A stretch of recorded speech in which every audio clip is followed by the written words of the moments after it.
రానున్న ఎన్నికల్లో టీడీపీ అధికారంలోకి రావాలని ఆకాంక్షిస్తూ కదిరి నియోజకవర్గం నుంచి సైకిల్ యాత్ర చేస్తూ తాతం సతీష్ కుమార్ బయలుదేరాడు. ఈ నేపథ్యంలో నెల్లూరు జిల్లా బుచ్చిరెడ్డిపాలెంలో 60తో సతీష్ కుమార్ మాట్లాడుతూ వైసీపీ పాలన మొదలైన తర్వాత యువతకు భవిష్యత్ లేకుండా పోయిందని, నిరుద్యోగ సమస్య అధికంగా ఉందని తెలియజేశారు. రాష్ట్ర అభివృద్ధి చంద్రబాబుతోనే సాధ్యమని చెప్పుకొచ్చారు. ఇక విద్యార్థులకు మంచి భవిష్యత్ రావాలంటే చంద్రబాబు అధికారంలోకి రావాల్సిందే అని ధీమా వ్యక్తం చేశారు.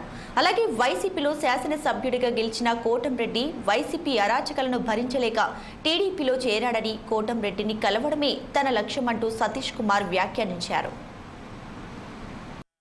ఉదయం 4 గంటలకు కదిరిలో నుంచి బయలుదేరానండి నెల్లూరుకి. ఆడ శ్రీధర్ రెడ్డిని కలవడానికి పోతున్నానండి. వచ్చే ఈ సంవత్సరం 2024లో చంద్రబాబు నాయుడు నేను సీఎంగా చేయాలని నేను శ్రీధర్ రెడ్డిని కలవడానికి పోతున్నానండి. నాకు తెలుసండి, వార్తల్లో చూస్తూ ఉంటాను, అట్లా నాకు తెలుసండి.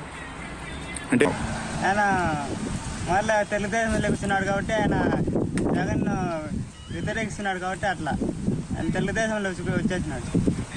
నిజమే అనిపించిందండి.